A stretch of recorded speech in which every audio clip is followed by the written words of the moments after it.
première partie un peu difficile pour nous, on a très mal débuté. Donc avec le changement de coach très rapidement. Maintenant, on a montré des bonnes choses et des moins bonnes choses. Ce qu'il faut retenir, ce sont les bonnes choses et continuer de regarder vers l'avant pour pouvoir faire une meilleure deuxième partie de saison. Je pense que déjà le changement d'entraîneur fait que ça aurait dû nous donner un déclic un peu plus rapide. Comme j'ai dit, on a très mal débuté. Depuis qu'il y a le nouveau coach, on a fait des bonnes choses et des moins bonnes choses, mais je pense qu'on a fait beaucoup de bonnes choses et il faut qu'on continue à travailler avec l'entraîneur pour pouvoir oublier ce qu'on a fait de mauvais et continuer de faire des bonnes choses.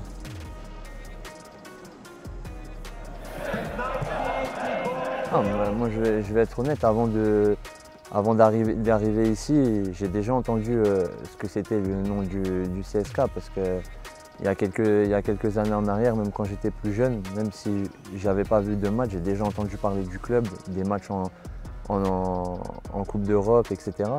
Mais c'est vrai qu'en venant ici, tu rencontres un gros club, le plus gros club de Bulgarie qui a énormément de fans. Donc forcément, quand tu vas au stade et que tu vois beaucoup de monde qui viennent pour te voir, tu sens l'ampleur du club en Bulgarie et on n'a qu'une envie, c'est de gagner et on est motivé pour rendre les gens dehors le plus fiers de nous.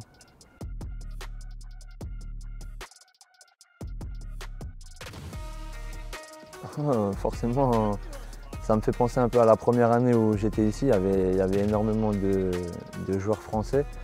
Et après, moi j'ai aussi la chance de parler portugais, donc je m'entends bien aussi avec les Brésiliens qui sont ici. Donc c'est un plus pour l'intégration des nouveaux joueurs français qui arrivent. Et je pense qu'on s'entend tous bien dans l'équipe et il y a vraiment une bonne ambiance. Et je pense que ça peut se ressentir sur les derniers matchs qu'on a fait sur le terrain.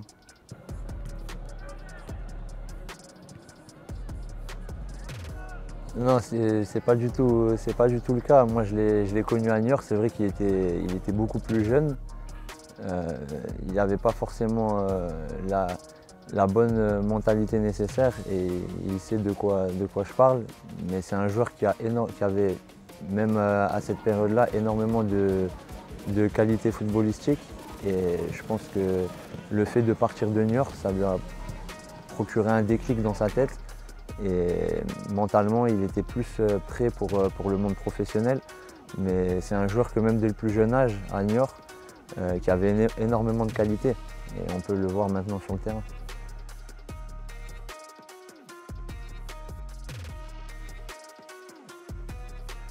Je pense qu'offensivement, on montre qu'on a énormément de qualité.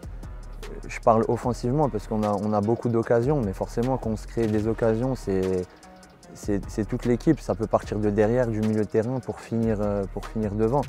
Mais je pense qu'on a un gros potentiel offensif, ça se voit sur les 2 derniers matchs. On a eu énormément d'occasions où malheureusement on ne peut pas tous les marquer, même si on aurait dû marquer un peu plus de buts. Donc je pense que offensivement, on a un gros potentiel, mais je vais dire que la qualité numéro 1 de l'équipe, ça doit être le collectif pour pouvoir trouver le juste milieu entre l'attaque et la défense.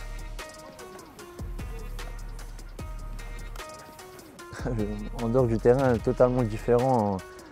Je suis quelqu'un de plutôt calme et timide dans la vie de tous les jours, mais c'est vrai que quand je rentre sur le terrain, pour moi, l'objectif numéro 1, c'est de tout donner pour l'équipe, pour les gens qui viennent nous voir. Je pense que c'est le minimum que l'on puisse faire pour respecter ces personnes qui se déplacent et qui viennent voir nos matchs.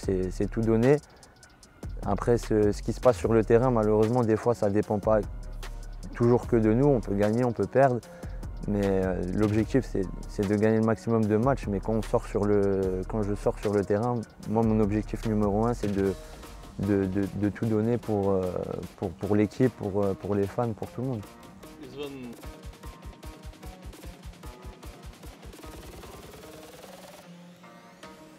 Le rêve numéro un, ça serait d'être champion avec le club. Ça fait quand même pas mal d'années que le club n'a pas gagné le titre. Et, pouvoir gagner un titre, être champion en Bulgarie avec le CSKA, ça serait quand même le rêve je pense, de tous les joueurs qui sont ici et de toute la Bulgarie, parce qu'il y a énormément de supporters du CSKA et je pense que ça ferait une fierté à un bon nombre de personnes ici en Bulgarie.